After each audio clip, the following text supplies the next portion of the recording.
ምዕራብ 13 ኢየሱስ ካብ ቤት መቕደስ ክወጽእ ከሎ ከዓ ሓደ ካብ ደቀ መዛሙርቱ መምህር ክንደይ ዘይገርም ኣእማንን ህንጻን ከም ዝኾነ እሞ ተመልከት በሎ። ኢየሱስ ከዓ ነዚ ዓብዪ ህንጻ ዶ ትርኢ ኣለኻ? ኩሉ ክፈርስ እዩ፣ እምኒ ኣብ ልዕሊ እምኒ ተነቢሩ ዝተርፍ የልቦን ኢሉ መለሰሉ። ኢየሱስ ኣብ ደብረ ዘይቲ ኣብ መንጽር ቤት መቕደስ ተቐሚጡ ከሎ ጴጥሮስን ያዕቆብን ዮሐንስን እንድርያስን ብሕት ኢሎም እስከ ንገረና እዚ ነገራት እዚ መዓዝ ክኸውን እዩ? እዚ ኩሉ መዓዝ ከም ዝፍጸም ከ ምልክቱ እንታይ እዩ እናበሉ ሓተትዎ። ኢየሱስ ከዓ ከምዚ ኺብሎም ጀመረ፣ ሓደ እኳ ከየስሕተኩም ተጠንቀቑ። ብዙሓት ኣነ ክርስቶስ እየ እናበሉ ብስመይ ክመጹ እዮም፣ ንብዙሓት ከዓ ከየስሕቱ እዮም። ውግእን ወረ ውግእን ምስ ሰማዕኩም ኣይትሸበሩ። እዚ ኺኸውን ብግዲ እዩ፣ እንተኾነ መወዳእታ ገና እዩ። ህዝቢ ኣብ ልዕሊ ህዝቢ፣ መንግስቲ እውን ኣብ ልዕሊ መንግስቲ ኺለዓል እዩ። በቢቦታኡ ምንቅጥቃጥ ምድርን ጥሜትን ክኸውን እዩ። እዚ ነገራት እዚ መጀመርታ ቅልውላው እዩ። ንኣቶም ምስክር ምእንቲ ኺኸውን ብኣይ ምኽንያት ንፍርዲ ኣሕሊፎም ክሂቡኹም፣ ኣብ ኣብያተ ጸሎቶም እውን ክገርፉኹም፣ ኣብ ቅድሚ መኳንንትን ነገሥታትን ከዓ ደው ክየብልኹም እዮም እሞ ንርእስኹም ተጠንቀቑ። ቅድም ግና ንኹሎም ኣሕዛብ ወንጌል ክስበኽ ግድን እዩ።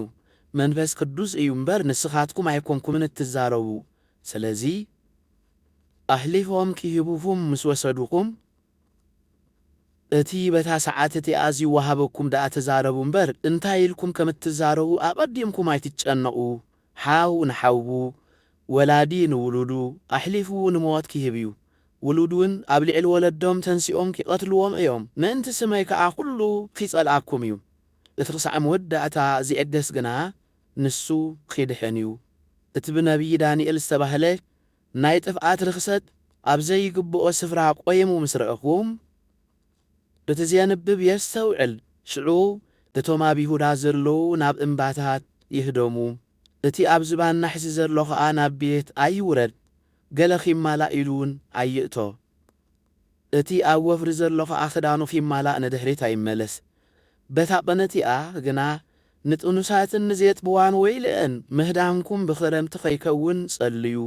ከመይ ካብታ ኣምላኽ መጀመርታ ፍጥረት ዝፈጠረላ ክሳዕ ሎሚ ከምኡ ዘይኮነ ድሕሪ ሕጂ እውን ከቶ ዘይከውን መከራ በታ ቐነቲኣ ክኸውን እዩ። ነተን መዓልትታት እቲኤን እግዚኣብሔር እንተዘየሕፅረንሲ ስጋ ዝለበሰ ኩሉ ኣይምድሓነን ነይሩ። ምእንትቶም ንሱ ዝሓረዮም ሕሩያት ግና ነተን መዓልትታት እቲኤን ኣሕፀረን። ሽዑ ሓደ እኳ ክርስቶስ ኣብ ዝንሆ ወይ ኣብ ትሎ እንተበለኩም ኣይትእመኑ። ሓሰውቲ መሲሓትን ሓሰውቲ ነቢያትን ኪትንስኡ እዮም እሞ እንተተኻእሎምሲ ነቶም ሕሩያት እውን ክየስሕቱ ትእምርትን ተኣምራትን ኪገብሩ እዮም። ንስኻትኩም ግና ተጠንቀቑ። እነሆ ኣቐዲመ ኩሉ ነጊረኩም ኣለኹ።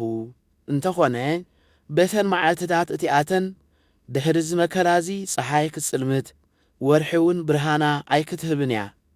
ከዋኽብቲ ካብ ሰማይ ክይወድቁ ሓይልታት ሰማያት እውን ኪናወፁ እዮም። ሽዑ ንወዲ ሰብ ብብዙሕ ሓይልን ክብርን ብደመና ኺመጽእ ኸሎ ኺርእይዎ እዮም። ሽዑ ከዓ ንመላእኽቱ ኺልእኮም እዩ። ንሳቶም ድማ ነቶም ሕሩያቱ ካብ 4 ማዕዝን ዓለም ካብ ወሰን ምድሪ ክሳብ ወሰን ሰማይ ክእክብዎም እዮም። ምስላኡ ካብ ኦም በለስ ተምሃሩ። ጨናፍራ ምስ ለምለመ ቈጽላውን ምስ ጠጠዐ ሓጋይ ከም ዝቐረበ ትፈልጡ ኢኹም። ንስኻትኩም ድማ ከምኡ እዚ ነገራት እዚ ኺኸውን ከሎ ምስ ረአኹም ምጽኣት ጐይታ ኣብ ኣፍ ደገ ከም ዝቐረበ ፍለጡ። እዚ ኩሉ ክሳዕ ዝኸውን እዚ ወለዶ እዚ ከም ዘይሓልፍ ብሓቂ ይብለኩም ኣለኹ። ሰማይን ምድርን ክሓልፍ እዩ፣ ቃለይ ግና ኣይክሓልፍን እዩ። ብዛዕባታ መዓልቲ እቲኣ ወይታ ሰዓት እቲኣ ግና ኣቦ ደኣ እምበር መላእኽቲ ሰማይ ኮኑ ወልዲ ኾነ ሓደ እኳ ዝፈልጣ የልቦን። እቲ ግዚኡ መዓዝ ምዃኑ ኣይትፈልጥዎን ኢኹም እሞ ተጠንቀቑ። ንቕሑን ጸልዩን። ከምቲ ቤቱ ሓዲቡ ዚገይስ ሰብ እሞ ንኣገልገልቱ ንነፍሲ ወከፎም መመዞም ሂቡ ሰስራሖም ዘይትሓዞም نتحلاو أف دقف أفين التحزي الززوه إيو اتبع البيت معز كمزي مس أيتفطون يخوم ما مشت ويفرق ليتي ويدروه نبقى ويكأن نقها مخانو سلزيت فلتو بهندبت مسيو دقيسكم كيرف بكم سي نقحو إذن أحدكم زبلوكم زلخو نفول لإيه زبلو زلخو نقحو